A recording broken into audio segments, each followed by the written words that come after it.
Finch from Legally Yours. We're your legal marketplace, connecting you to fixed fee, transparent and client-focused lawyers. So this week I spoke to a client who has just started up a business, and she was really curious to know the laws around avoiding being a spammer. And this is something really important because the penalties can actually be quite crippling if you are found to breach the laws in this regard. And it can actually be sort of, I guess, the difference between, having a business and not having a business. So it's really important to have a think about the laws and your procedures and practices and processes around how you're communicating with your customers. So with Fiona, our commercial law specialist, she's come up with a couple of tips for us and an explanation in relation to what the law says. So I guess the first thing to think about is, what is spam? So spam basically relates to any electronic messages, and it can include emails, texts and instant messaging.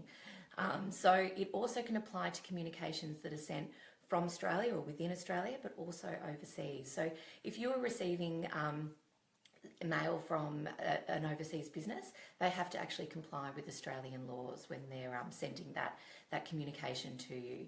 So the final element that makes a communication spam is that the purpose is to offer, advertise or promote goods and services or an interest in land. An important note to mention is it's actually a really broad test, so it's not actually a specific purpose test, and they look at what the content and the purpose and any messages that are embedded in that communication as well to basically decipher whether it's spam. So what do the laws say? So the laws actually say you must not send unsolicited messages. So in order to ensure that you're not doing this, you have to have an express or an opt-in type mode for your clients to basically receive and consent to receiving mail or communications from you. So we would recommend express. So if you can have something on your website that effectively says, sign me up, or, I consent to receiving communications from you, that is the best way that you can avoid and ensure that you're complying with these laws on spam. However, it can also be inferred or implied. So if you have a relationship with that particular client, or you've had some engagement with service, or they've used your services before, or they've bought goods off you before, it could actually be implied or inferred that they're saying, yes, I want to receive material and communication from you. So if you also publish an email address on your website, you can invite the public, and that's another way of getting an implied consent to send them material.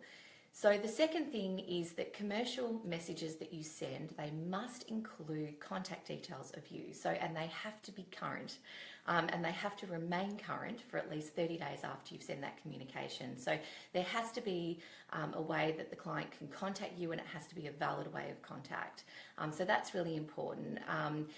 The law actually is silent on what contact details you need to include. So it doesn't actually say that it has to be an address, an email address and a phone number, but it has to be a valid way of communicating so that your clients can get in touch with you. So the final element is that your customers must have an ability to unsubscribe.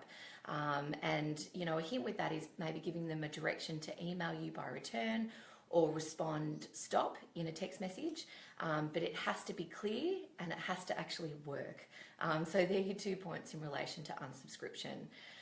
So as I mentioned at the onset of this Facebook Live, the penalties can be quite harsh if you're found to be sending spam. It's not a criminal, it's a civil penalty, and it can vary anywhere from $1.8 million to $9,000 for a first-time individual offender. So it's really, really important that you get it right, that you understand the laws in relation to this, that you're making sure that you're giving people the option to opt out, you're communicating for people to sign in and opt in to receiving communications from you. So if you'd like to have a chat with Fiona for a quick sort of rundown of these laws, and perhaps maybe looking at what you've got currently in place and how that complies with the spam laws in Australia, please feel free to contact us, legallyyours.com.au. As always, it will be a free complimentary consultation at the beginning, and then a fixed fee quote for any legal services that Fiona may need to do for you.